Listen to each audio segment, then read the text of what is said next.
नमस्कार, मैं हूं आपके साथ मयंक। तो मदीना के ऊपर आसमान में मिसाइल का सच क्या है? आखिर इस्लाम के सबसे पवित्र स्थानों में से एक मदीना के ठीक ऊपर, मदीना की जो पवित्र मस्जिद है उसके ठीक ऊपर मिसाइल कैसे आई? ये एक वो सवाल है जो सोशल मीडिया में अब भी चर्चा का मुद्दा बना हुआ है, और आज मैं इसमें इसलिए चर्चा करना चाह रहा हूं कि मेरे बड़े सारे दर्शकों ने मुझसे ये बात पूछी, ये बात कही कि आप हमको एक बार ज़रूर बताइए कि आप क्या सोचते हैं, मदीना के ऊपर आखिर ये मिसाइल कैसे आई? क्या ये यमन की तरफ से हुतीज़ ने अटैक किया था? क्या ये इजराइल की मिसाइल थी? अगर मिसाइल हुती की थी तो उसका निशाना क्या था? ऐसे बड़े सारे सवाल हैं, और आप देखिए बड़े सारे अलग अलग दावे किए जा रहे हैं। हमारे दर्शकों ने कई बार हमसे ये पूछा पिछले कुछ दिनों में कि आप एक वीडियो बनाइए और ये बताइए, साफ साफ बताइए कि आपको क्या लगता है ये मदीना के ऊपर आसमान में मिसाइल आखिर आई कहाँ से? देखिए 11 सितंबर की बात थी, जैसा आप जान रहे हैं, सुबह 5:43। देखिए हर चीज़ें बड़ी इंपॉर्टेंट होती हैं। जब आप मिसाइल अटैक जब होता है तो उसमें आप बड़े माइन्यूटली चीज़ों को एनालाइज करते हैं, और ख़ासकर जब आप मदीना की बात कर रहे हैं या किसी रिलीजियस प्लेस की बात कर रहे हैं तो आपको बड़ा जिम्मेदारी के साथ इसकी रिपोर्टिंग करनी पड़ती है। हर चीज़ को खंगालते हुए, हर पक्ष को शामिल करते हुए रिपोर्टिंग करनी चाहिए। कम से कम हमारा तो पॉइंट ऑफ व्यू यही होता है कि हम पूरी जिम्मेदारी से इस बात को सामने रखें। देखिए 11 सितंबर की सुबह 5:43 पर फजर की नमाज का वक्त था। उस दौरान जो वहाँ पे मस्जिद में मौजूद लोग थे उन्होंने देखा कि एक आग के गोले की तरह एक चीज़ जो है वो मॉस्क के ऊपर से काफ़ी डिस्टेंस था, हालांकि उसका, वो गुजरती हुई दिखाई दी। उसके बाद वहाँ पे जितने लोग थे वो सब हैरान रह गए कि ये क्या चीज़ है। उसके बाद कुछ जो वीडियोस बाहर आए, वायरल वीडियोस जो बाहर आए हैं सोशल मीडिया में, उसमें ये भी दिखाया गया कि उस मिसाइल को जो है वो इंटरसेप्ट किया गया। इस तरह की भी तस्वीरें सामने आई। अब देखिए सवाल ये है कि आखिर ये मिसाइल थी तो ये मिसाइल आई कहाँ से, और इसको इंटरसेप्ट सऊदी ने किया तो वो इंटरसेप्शन कैसे हुआ? देखिए हुतीस की तरफ से दो तीन अलग अलग थ्योरीज चल रही हैं, हम एक के बाद एक बात करेंगे। पहली बात तो ये है कि क्या ये मिसाइल हुतीज ने फायर की थी? जैसा कि आप देखें सोशल मीडिया में आपको कई चर्चाएं मिल जाएंगी। क्या ये मिसाइल हुतीज ने फायर की थी? देखिए हुतीज की तरफ से अक्सर ये बात कही जाती है कि भाई हमारा जो टारगेट है वो, हमारा टारगेट जो है मिलिट्री एयरबेस या पोर्ट्स होते हैं, रिलीजियस प्लेस नहीं होते। ये बार बार हुतीज के प्रवक्ता की तरफ से या हुती की तरफ से बयान आता है कि हम जब भी टारगेट करते हैं तो हमारा निशान मिलिट्री बेस होगा, पोर्ट होगा, ना कि रिलीजियस प्लेस होंगे। बात नंबर एक। बात नंबर दो, हुतीज़ की तरफ से अगर ये मिसाइल फायर हुई, देखिए इस बारे में अभी तक किसी ने कुछ साफ साफ क्लेम नहीं किया है। ना हुतीज़ ने कुछ क्लेम किया, ना सऊदी अरब की तरफ से कोई बयान आया, ना इसराइल की तरफ से कोई बयान आया। अब देखिए हुतीज़ का अगर मान लेते हैं कि ये मिसाइल हुतीज़ की थी, तो अब सवाल ये है कि हुतीज़ ने ये निशाना क्या सऊदी अरब को बनाया था या फिर निशाना इसराइल था? देखिए ये कई सारे डिफेंस एक्सपर्ट हैं, हमने कई लोगों की राय जानने की कोशिश की, वीडियो को एनालाइज करने की कोशिश की कि आखिर इसका निशाना क्या था। तो कई लोगों का ये कहना है, एक बड़ा सेक्शन ये मानता है कि ये मिसाइल अगर हुतीस की तरफ से फायर की गई थी तो उसका निशाना सऊदी नहीं था, उसका निशाना इसराइल था। आप देखिए 2000 से ज़्यादा डिस्टेंस है यमन और इसराइल का, और के बीच में सऊदी की बड़ी टेरिटरी है। इसके पहले भी मिसाइल्स फायर होती रही हैं, यमन से मिसाइल फायर होती हैं, हुतीस की तरफ से मिसाइल फायर होती हैं जो सऊदी की टेरिटरी क्रॉस करके ही जाती हैं, गिरती हैं इसराइल के ऊपर। जो अक्सर हम देखते हैं तेल अवीव पे हमला होता है या बेन गुरियन एयरपोर्ट पर हुतीस की तरफ से हमला होता है तो वो सऊदी की टेरिटरी को ही क्रॉस करती है। लेकिन इस बार ये मिसाइल जो है वो मदीना के बेहद करीब थी, मदीना की मॉस्क जो है उसके बहुत ज़्यादा करीब थी, इसलिए इसके वीडियो जो है वो ज़्यादा चर्चा का इस पे मुद्दा रहा, और हमने देखा कि उसको इंटरसेप्ट भी किया सऊदी ने। अब सवाल ये है कि निशाना क्या था? बड़े सारे एक्सपर्ट्स का मानना ये है कि इस मिसाइल का टारगेट जो है वो इसराइल था।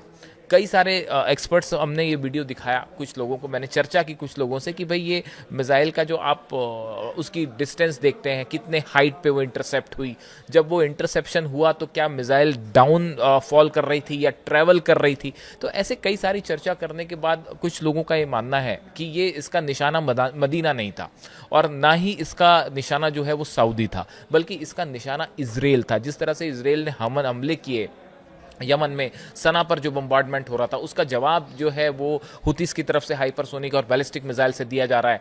उस के दौरान ये मिसाइल का वीडियो बना, जो कि कई बार अपने पाथ से डिविएट हो जाती है। जो मिसाइल होती है वो कई बार अपना एग्जैक्ट रूट फॉलो नहीं कर पाती। तो कुछ लोगों का ये दावा है, कुछ मिसाइल एक्सपर्ट्स ये कह रहे हैं कि भाई इसका निशाना इजराइल था, ना कि सऊदी।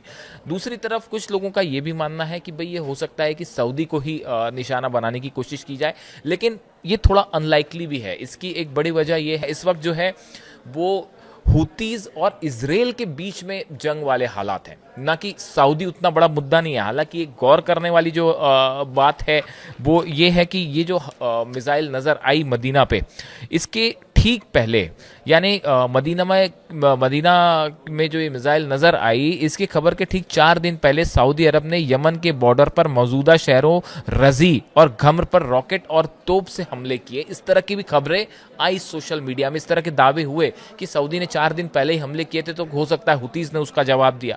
लेकिन बड़े सारे जो विदेश नीति के जानकार हैं वो ये मानते हैं कि अभी ये अनलाइकली है, और लगता है कि फौरी तौर पर निशाना जो है वो इजराइल ही था, और इस दौरान ये मिसाइल अपने पास से हो सकता है कुछ डेविएशन हुआ उसमें, और ये मदीना के करीब से निकली, ऐसा कुछ लोगों का दावा है।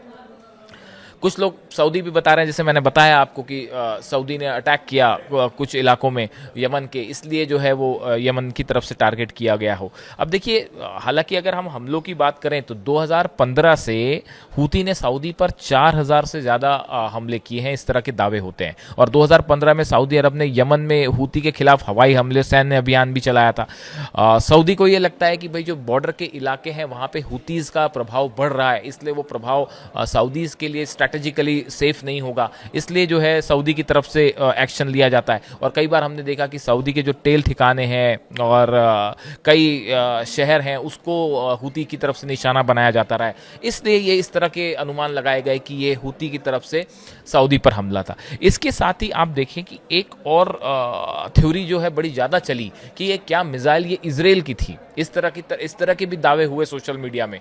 कई सारी चर्चाएं हुई कि ये मिसाइल हूतीस की तरफ से फायर नहीं की गई थी, बल्कि ये मिसाइल जो है वो इजराइल की तरफ से फायर हुई थी। देखिए, कतर पर जिस तरह से हमला हुआ, वो कतर पे जो मिसाइल जिस तरह से फायर हुई, वो बताया जा रहा है कि फाइटर जेट से मिसाइल्स फायर की गई। उसके बाद इस तरह के अनुमान लगाए जाने लगे थे कि इजराइल जो है वो और कई हमले कर सकता है, कुछ और देशों को जो है निशाना बनाया जा सकता है। तो इससे कोरिलेट होकर ये थ्योरी अचानक चल पड़ी कि क्या ये मिसाइल इजराइल की थी।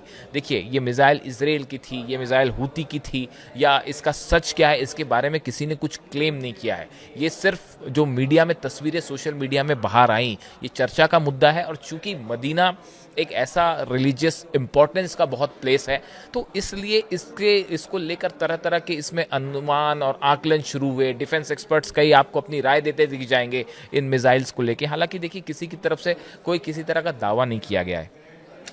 इन हालात के बीच में देखिए, एक बड़ी जो बात है कि दोहा में जो बैठक हुई 57 मुस्लिम देशों की, इस्लामिक देशों की जो बैठक हुई, अब उसमें ये बात तय की जा रही है, इस बात को लेकर जो है वो कंसेंसस बनाने की कोशिश हो रही है कि इजराइल के खिलाफ मिलकर जो है वो एक तरह से जवाब दिया जाए कतर पर हमले का।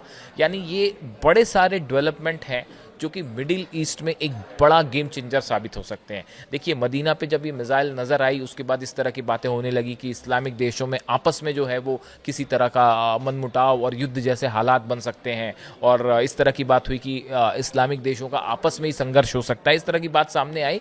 लेकिन इन पूरे हालात के बीच में एक ये जो दोहा में समिट हुई, उसमें इस्लामिक देश जो हैं वो एकजुट होते दिखाई दे रहे हैं। और ईरान की तरफ से बड़ा इनिशिएटिव, जैसा मैंने अपने पिछले वीडियो में बताया कि ईरान लगातार ये डिमांड कर रहा है कि इजराइल और अमेरिका को काउंटर करने के लिए एक नेटो के जैसा संगठन होना चाहिए, जिसके विचार पर अब अरेबियन कंट्रीज़ जो हैं वो इस पर चर्चा करना शुरू हो गए, इस पर जो है एक सहमति बनाने की कोशिश हो रही है। अगर ऐसा होता है, मिडिल ईस्ट की पूरी तस्वीर बदल जाएगी, मिडिल ईस्ट के हर संघर्ष की तस्वीर बदल जाएगी।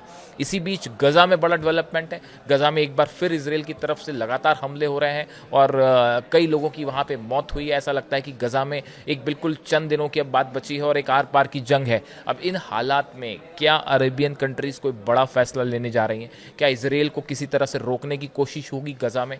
क्या कदम उठाते हैं इस्लामिक देश? कतर की तरफ से क्या कदम उठाया जाता है? ये ऐसे तमाम सवाल हैं जिनके जवाब अगले 2 से 3 दिन में मिल जाएंगे।